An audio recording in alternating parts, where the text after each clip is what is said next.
Halo kaum intelektual sekalian. Kekerasan agama yang terjadi di Tanah Batak. Nah, yang jadi pertanyaan, dari mana datanya? Saya akan menampilkan datanya di sini ya. Kalau mau marah, jangan marah ke saya. Marahlah sama yang bikin data dan sumbernya. Ini menurut data ya. Jadi menurut data, kekerasan agama yang terjadi di Tanah Batak itu dipicu atau dimulai oleh pasukan Padri yang menginvasi Tanah Batak dan berusaha menyebarkan yang namanya keyakinan. Wow, luar biasa. Namun anehnya, saya melihat di sini ada semacam keanehan. Ketika kaum Padri berusaha menginvasi Tanah Batak, maka di tengah perjalanan Belanda ikut campur. Nah, yang jadi pertanyaan, kenapa Belanda ikut campur?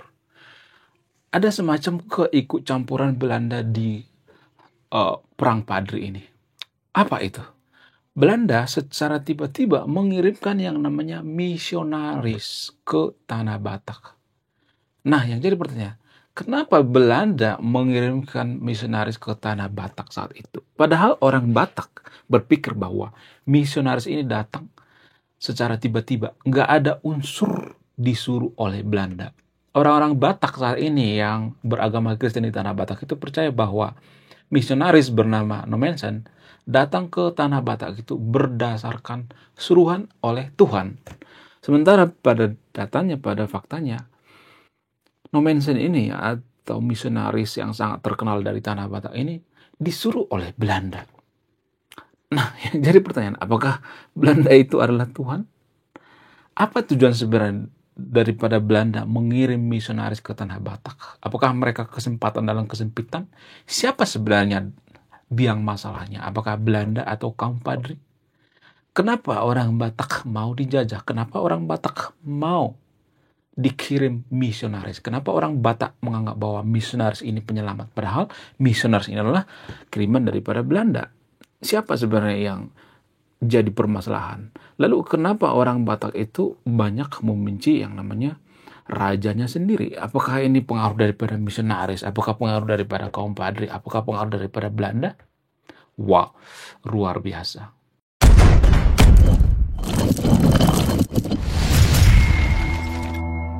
Menurut data, ketika kaum Padri menginvasi Tanah Batak ya, disclaimer on ya, semua yang saya katakan di sini ada sumbernya, ada datanya. Jadi kalau mau marah, jangan marah ke saya, marah ke yang bikin datanya. Kita sebagai kaum intelektual itu harus terbiasa bicara by data. Jadi sebagai kaum intelektual itu nggak boleh yang dikit-dikit marah gitu. Kamu mau memojokkan agama saya? Enggak, saya nggak mau memojokkan agama apapun di sini ya. Mohon maaf bagi teman-teman Muslim ya, ini berdasarkan data. Jadi kalau mau bantah, bantah pakai data, bukan bantah pakai emosi gitu ya, pakai mulut besar gitu. Nggak, jangan seperti itu ya. Jadi menurut data itu, adanya upaya kaum Padri menginvasi Tanah Batak saat itu. Tujuannya apa? Tujuannya untuk menyebarkan keyakinan ya. Mereka berhasil di Tapanuli Selatan. Makanya orang Batak itu sebagian beragama Muslim, sebagian lagi beragama Kristen. Kenapa? Karena sebagian berhasil diislamkan, sebagian lagi nggak berhasil gitu ya. Itu kisahnya. Kemudian setelah kaum Padri menginvasi Tanah Batak, terjadi yang namanya perang saudara ya, perang kerajaan Sisingamangaraja atau perang orang Batak dengan perang Minangkabau ya. Itu kan masih bertetangga ya secara geografis. Nah, terjadinya perang saudara ini, maka datanglah Belanda gitu ya di tengah daripada perang ini. Ibarat demo ya.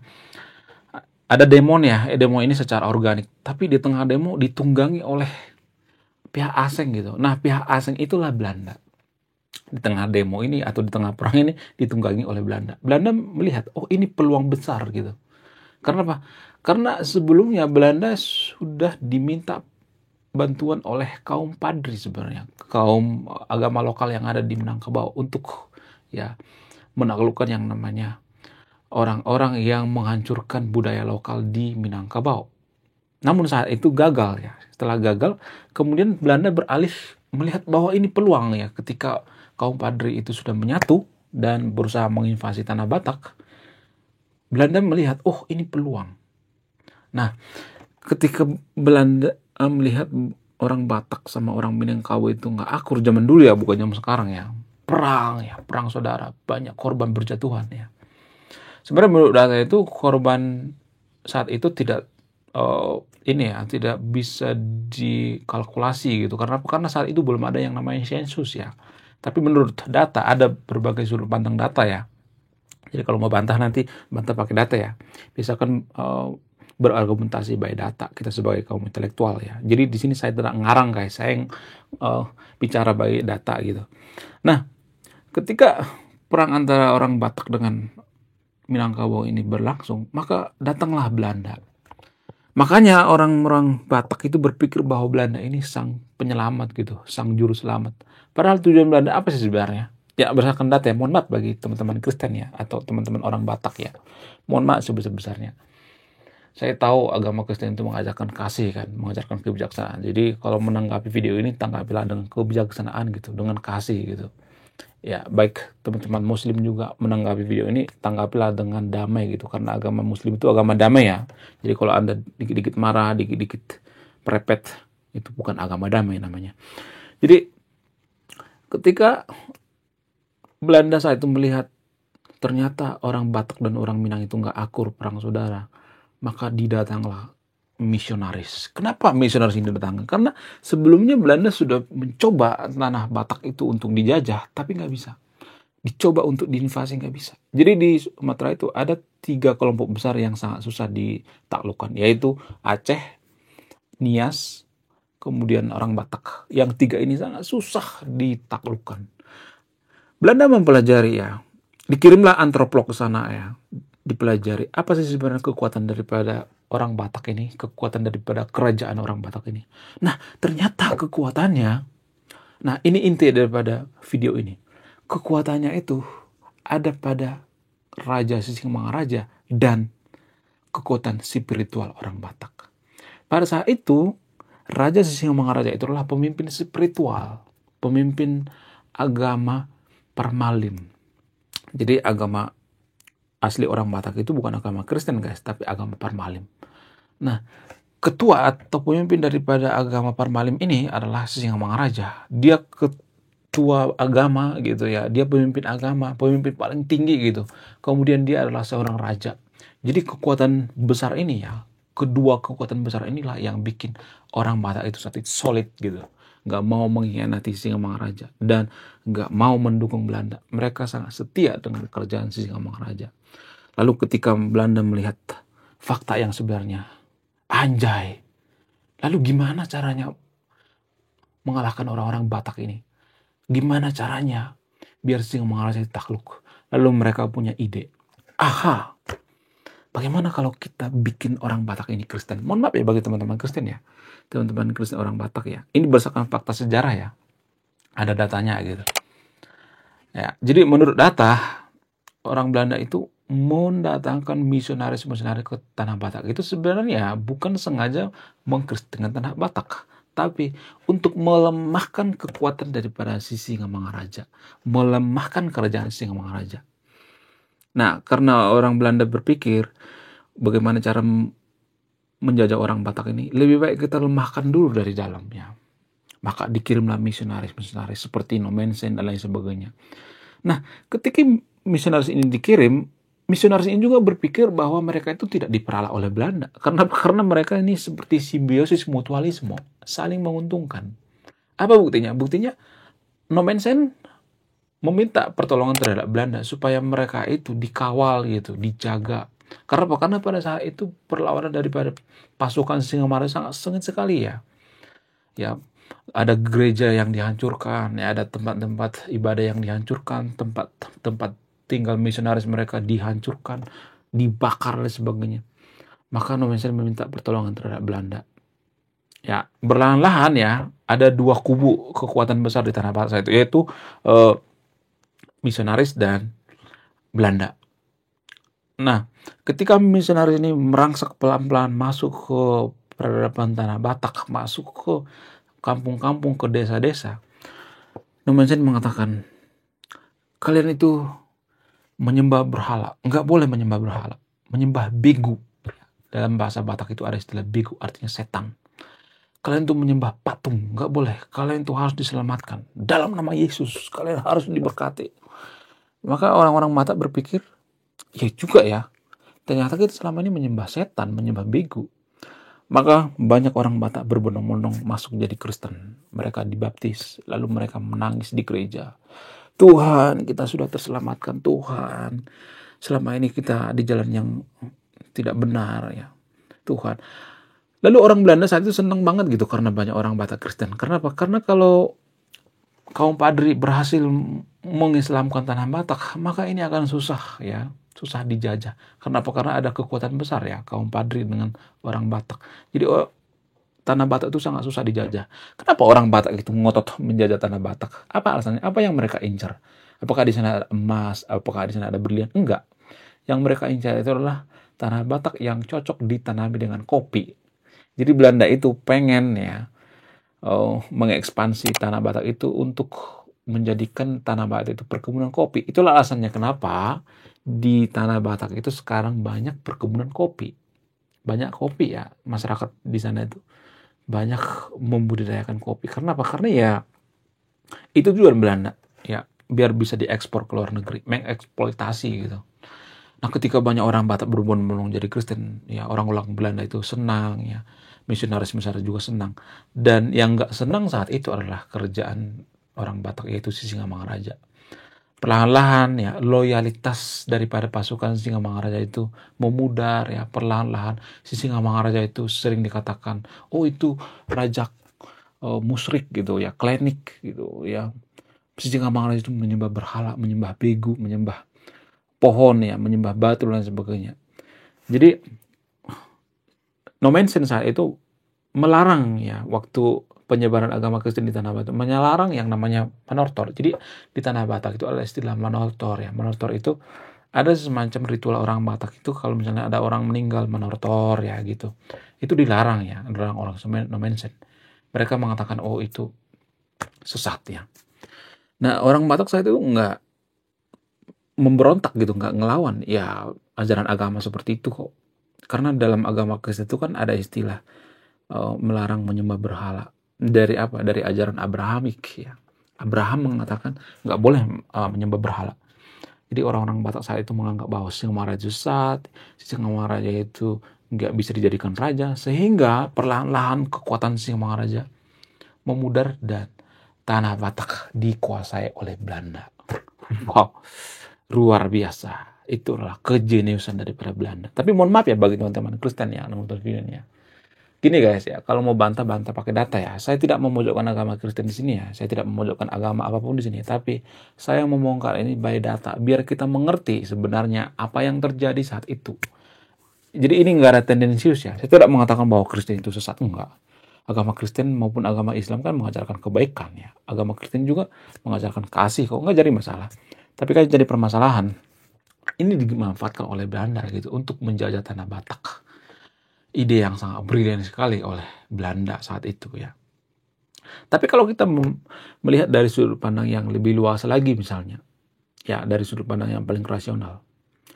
Orang Batak mengatakan atau agama Kristen mengatakan bahwa Sisingamangaraja itu menyembah berhala, menyembah pohon, menyembah batu dan sebagainya. Padahal kepercayaan daripada Sisingamangaraja yaitu menyembah yang namanya Mula Jarina Bolon atau Debata Mula Jarina Bolon, itu kan Tuhan yang Maha Esa. Agama Parmalim itu menyembah yang namanya Debata Mula Jarina Bolon. Mula Jarina Bolon itu artinya Tuhan yang Maha Esa. Tapi kenapa orang Kristen mengatakan bahwa agama lokal itu atau agama Parmalim itu adalah agama menyembah yang namanya Tuhan, bukan Tuhan yang Maha Esa? Kan ini kan semacam kesalahpahaman gitu. Jadi Sisingamangaraja itu berpikir, kita kan Tuhan yang Maha Esa juga. Nomensen menyembah agama Tuhan yang Maha Esa, kok kita disesatkan? Seperti ini ada semacam kekuatan politis di sini, menyebarkan agama itu ada semacam menyebarkan kekuatan politis gitu. Jadi Sisingamangaraja itu kesepian gitu ya, dia tidak dimengerti oleh rakyatnya, tidak dimengerti oleh Belanda dan sebagainya. Maka saat itu Sisingamangaraja sempat mengajak kerjasama dengan Nomensen karena sudah terhimpit ya, diajaklah Nomensen kerjasama, namun Nomensen nggak mau. Dikirimlah surat saat itu ya melalui murid-murid daripada Nomensen. Sebenarnya Nomensen saat itu kan mengajarkan yang namanya biar tidak buta huruf ya, bikin sekolah, bikin rumah sakit dan sebagainya ya. Sehingga murid-murid atau mantan-mantan murid daripada Nommensen ini sudah bisa nulis ya. Ditulislah surat ke Nommensen dan kerajaan Belanda saat itu. Tapi Belanda nggak mau kerjasama terhadap kerajaan orang Batak saat itu, yaitu Sisingamangaraja. Kalau kita mengambil dari sudut pandang yang lebih luas lagi gitu, misalnya kita berpikir rasional, ya kan? Apakah agama lokal itu sesat? Kalau misalnya Anda mengatakan sesat, agama lokal itu kan nggak jelas Tuhannya apa. Oke, kalau kita misalnya mengatakan bahwa agama Samawi itu atau agama Kristen Tuhannya jelas gitu ya, Tuhan yang Maha Esa misalnya, Yesus misalnya, mereka menyembah Yesus misalnya, menyembah Tuhan misalnya, Tuhan yang Maha Esa. Apakah Tuhan itu bisa didefinisikan? Nggak bisa kan? Tuhan itu nggak bisa didefinisikan. Coba saya mau nanya sama yang video, apakah Anda bisa mendefinisikan Tuhan yang Maha Esa? Nggak bisa kan? Kalau kita nanya ke 1000 orang tentang Tuhan itu, apakah bisa didefinisikan Tuhan itu? Nggak bisa. Karena nggak bisa dirasionalkan gitu, nggak bisa dibuktikan secara empiris gitu. Bukan berarti saya mengatakan bahwa Tuhan itu tidak ada ya. Saya tidak mengatakan seperti itu. Tapi ya, kadangkala kita menghakimi orang lain sesat seperti agama Parmalim atau agama lokal. Ya, agama kita juga nggak bisa membuktikan bahwa agama kita itu atau Tuhan kita itu terbukti secara ilmiah. Contoh misalnya kita mengatakan bahwa Tuhan itu Maha Esa, nggak bisa dibuktikan secara ilmiah kan. Lalu kita mengatakan bahwa misalnya ini agama lokal nih, agama Parmalim mengatakan bahwa Tuhan itu bukan satu, tapi ada 3 ya, di bata atas, di bata tengah, di bata bawah misalnya. Tuhan atas, Tuhan tengah, atau Tuhan bawah. Apakah ini bisa disesatkan? Nggak bisa. Apakah bisa dikatakan ini sesat? Nggak bisa. Ya sama-sama nggak bisa dibuktikan secara ilmiah. Tuhan ada 3 juga nggak bisa dibuktikan secara ilmiah. Tuhan ada 1 juga nggak bisa dibuktikan secara ilmiah. Mana coba datanya? Nggak bisa kan? Bukan berarti saya tidak percaya Tuhan ya, tapi biar kita tidak menyembah yang namanya kebenaran, satu kebenaran gitu. Kita harus melihat kebenaran yang lain gitu. Ya. Jadi biar kita itu jangan meninggalkan yang namanya akar kita dari mana gitu. Ibarat bambu, ya. Semakin tinggi pohonnya, akarnya kan semakin dalam. Jadi kalau kita nggak punya akar yang dalam, maka akan susah menjadi negara maju. Ya, salah satu alasannya kenapa kita tidak menjadi negara maju ya karena ini, karena kita sudah kehilangan akar kita. Apa yang jadi permasalahan? Kenapa kita susah menjadi negara maju? Ya karena pengaruh daripada penjajah. Penjajah itu kan mengeksploitasi ya. Mengeksploitasi sebesar-besarnya sampai ke akar-akarnya. Buktinya kalau kita perhatikan sekarang masih ada kok kecurigaan antar suku di Konoha kalau saya perhatikan. Ini peninggalan daripada Belanda. Belanda kan mengeksploitasi gitu. Kemudian mereka saling membentur-benturkan antar suku gitu. Makanya ada istilah divide et impera. Masih berbekas sampai sekarang. Jadi apakah yang saya katakan ini kebenaran? Ya, saya tidak mengatakan semua yang saya katakan ini benar ya. Dan jangan terlalu menyembah satu kebenaran yang mutlak gitu. Nggak boleh seperti itu guys. Saya tidak menyimpulkan ya. Silakan disimpulkan sendiri. Ya, apakah Belanda saat itu menggunakan misionaris ini untuk melemahkan penjajah gitu, ya melemahkan Tanah Batak saat itu? Apakah ini bentuk daripada penjajahan secara ideologi gitu, bentuk penjajahan daripada secara agama gitu? Silakan Anda simpulkan ya, saya tidak menyimpulkan ya. Saya tidak mengatakan bahwa agama Kristen sesat ya. Ada juga ya kelebihan orang Batak itu beragama Kristen. Yang pertama itu ya mereka lebih peduli dengan pendidikan ya, kemudian mereka lebih peduli dengan yang namanya kasih gitu dan lain sebagainya. Ada banyak ya, bermacam-macam ya. Tapi yang jadi permasalahan itu kan kita kadang-kala memusrikan agama lokal gitu ya, mengata-ngatai agama lokal gitu. Sehingga Sisingamangaraja saat itu dibunuh guys, dibunuh oleh Belanda. Dan yang paling mengerikan adalah tidak hanya Mangaraja yang meninggal, tapi putrinya juga masih muda guys, masih di bawah 17 tahun. Seharusnya kalau undang-undang perang itu ya nggak boleh ya anak kecil itu dibunuh guys. Tapi ya itulah yang terjadi di Tanah Batak, dieksploitasi. Belanda nggak peduli saat itu apakah yang dibunuh anak kecil atau tidak, yang penting bisa mengeksploitasi Tanah Batak. Apa sih tujuan mereka menjajah Tanah Batak itu? Ya karena ujung-ujungnya fulus juga gitu, ujung-ujungnya duit juga, kopi. Biar Tanah Batak itu dijadikan perkebunan kopi, dan Belanda tidak hanya mengeksploitasi yang namanya pala, cengkeh gitu, tapi juga kopi. Ujung-ujungnya itu guys, duit ya, ujung-ujungnya UD ya. Jadi itulah sebagai renungan kita ya guys ya. Saya tidak memberikan kesimpulan ya, silahkan disimpulkan sendiri. Oke, sekian video ini. Terima kasih sudah menyimak. Saya kaum intelektual. Salam rasional.